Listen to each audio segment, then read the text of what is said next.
भागवत तो वो है ना जो तुम्हारे परिवार में खुशियां ले आए। भागवत तो वो है ना जो तुम्हारे जीवन में आनंद आह्लाद और प्रेम बरसा कर दे। कोई नियम थोड़ी है भागवत सुनना कि भागवत का नियम है सुन लिए तो तर गए। यहां कौन से परीक्षित है कि हमको सांप काटने वाला है? हमें कोई 7 दिन में सांप काटने वाला है? हमको कोई श्राप दिया है कि 7 दिन में मर जाएंगे? हमें तो 7 सेकंड का भी पता नहीं है। परीक्षित को तो 7 दिन का पता था कि 7 दिन बाद ही मरेगा, पक्का हो गया था। हमें तो 7 सेकंड का नहीं पता। तो जिंदगी जब इतनी छोटी है तो हर आने वाले पल को ही जीवन, वर्तमान जीवन को ही जीवन मानकर और जीना चाहिए मस्ती से। मेरे प्यारे श्याम नगर वाले लोगों, अभी तुम्हें क्या अच्छा लग रहा नहीं लग रहा मुझे कुछ खबर नहीं, पर दोबारा जब कभी इसे ही अपने मोबाइल पर और जब कभी अपने लैपटॉप पे या किसी और विधि से सुनोगे तो तुम्हारे आंखों में आंसू आएगा कि एक महात्मा आया था जिसने मुझे जीना सिखा दिया, भागवत के पांडाल में बच्चों को बनाना सिखा दिया। तुम बहुत आनंदित होगे। आज हो सकता है तुम्हें घबराहट हो कि अरे गिरिराज जी की लीला कब होगी, अरे भगवान माखन कब चुराएंगे। वो सब चुराएंगे, अभी करेंगे। अभी दिव्य माखन चोरी की कथा करेंगे भगवान की।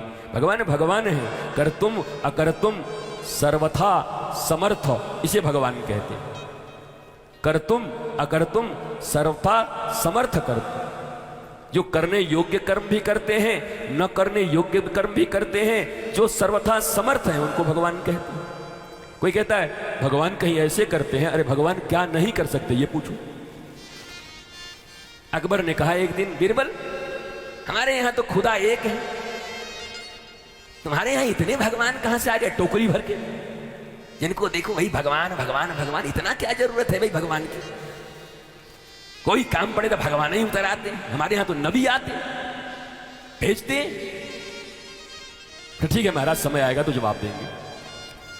महाराज सुंदर यमुना जी का भ्रमण चल रहा था। 150 नाव, जैसे मुख्यमंत्री के कारकेट चलते हैं आजकल, मुख्यमंत्री चले तो आगे पीछे गाड़ियां पाऊं, बड़े बड़े लोग चले तो वहां करते ही चलता है। हमें बड़ा आनंद आता है। हम भी किसी किसी राज्य में जाते हैं, राज्य अतिथि बनाए दिए जाते हैं तो को करता रहता है। मैं ढूंढते चलता हूं। जब जंगल से गुजरता हूं तो हमारे वो जो बजता है उससे सुर में सुर मिला के कुछ लोग और बोलते हैं। उन लोगों को लगता है कि हमारा ही आदमी आ गया, एकदम नजदीकी आदमी। आप मिलाइएगा कभी उस दोनों को। उधर सो गए। मैंने कई बार देखा। एक बार तो तुम्हारे मध्य प्रदेश सतपुड़ा के जंगलों से जा रहा था, राज्य अतिथि बनाए हुए थे, को कर रहा था, अचानक 50-100 सियार निकल गए। मैंने गाड़ी रुकवाई, रोको रुको, इनको लग रहा है कि इनका बंधु आ गया है, बिल्कुल मिलता जुलता रिश्तेदार, तो वो तो हो जाएगा, कथा तो कर लेंगे।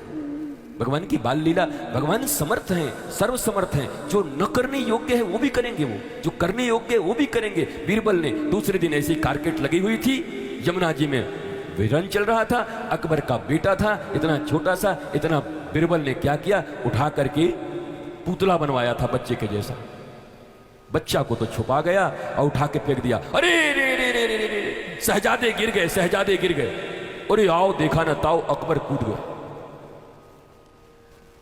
कूद गया, कूद काट के निकाले पुतला, देखे, बोला ये कौन किया? बीरबल ने कहा मैंने। गर्दन काट दो इसकी, मेरे साथ इतना मजाक करता है।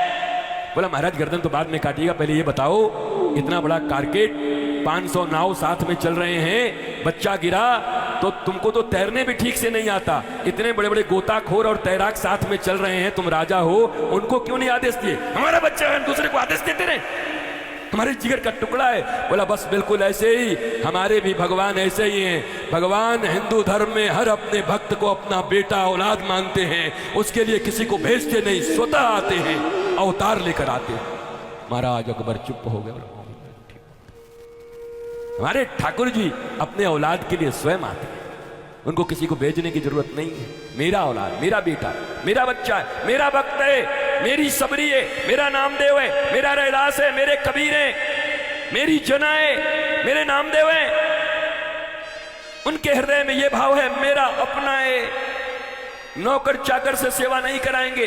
हमारे गुरुदेव भगवान सदा मुझसे कहा करते, सुन सावधान, कभी गुरु अगर तेरे द्वार पर आए तो नौकर चाकर से उनकी सेवा मत कराना, गुरु की समस्त सेवा अपने हाथों से करना, नहीं तो यही अहंकार तुझे एक दिन ले डूबेगा। ये मेरे गुरु की पहली वाणी थी कि गुरु की सेवा अपने हाथों से करना। और मैंने भगवान राम के पूर्वज अम्बरीश को देखा। अम्बरीश चक्रवर्ती सम्राट थे, पर अपने ठाकुर और अपने गुरु के लिए गंगा जी से जल लाने खुद जाते थे, मटकी में ला करके पिलाते और सफाई करते थे, मार्जन करते थे। चक्रवर्ती सम्राट, कोई मंत्री नहीं भारत का, चक्रवर्ती सम्राट पूरे आर्यावर्त का। आर्यावर्त तब कितना फैला हुआ था समझो। ये जितने अफगानिस्तान, ये वो फलाने ठिकाने, भारत की तब सीमाएं क्या रही होंगी। उस भारत के चक्रवर्ती सम्राट थे, एकमात्र सम्राट थे। कौन? राजा अम्बरीश, भगवान राम के पूर्वज। पर वो सेवा करने जाते थे अपने गुरु और गोविंद की। पानी भी दूसरे से नहीं मंगवाते थे, एक साधारण पनिहारिन की तरह मस्तक पर मटकी लेकर के नदी जाते थे, जो जल लाते थे उससे अपने भगवान के मंदिर का मार्जन करते थे और अपने गुरु के चरणों को उसी जल से धोते थे। अपने हाथों से सेवा करने का व्रत लिया था अम्बरीश। और इसीलिए अम्बरीश के ऊपर जब दुर्वासा जैसे ऋषि पड़े तो दुर्वासा की ऐसी तैसी हो गई थी। दुर्वासा इतने बड़े ऋषि हैं, इतने बड़े, लेकिन अम्बरीश के पीछे पड़ गए तो क्या हुआ था वो कथा सभी जानते हैं। भगवान ने अम्बरीश का पक्ष लिया, दुर्वासा का नहीं लिया, अम्बरीश का पक्ष लिया। भगवान भी पक्षपाती है। और भगवान तो सीना ठोक के कहते हैं कि मैं अपने भक्तों के लिए पक्षपाती हूं। राम जी 100 जगह की, भगवान कृष्ण 100 जगह कह दिए। बोले भाई आप क्या पक्षपात करते हैं, क्या आप समत्व में हैं? भगवान बोले हम भाषण तो समत्व का देते हैं, पर पक्ष तो भक्तों का ही देते हैं। भाषण तो हम समत्व का करते हैं, पर पक्ष अपने भक्तों का लेते हैं, और लेना भी चाहिए।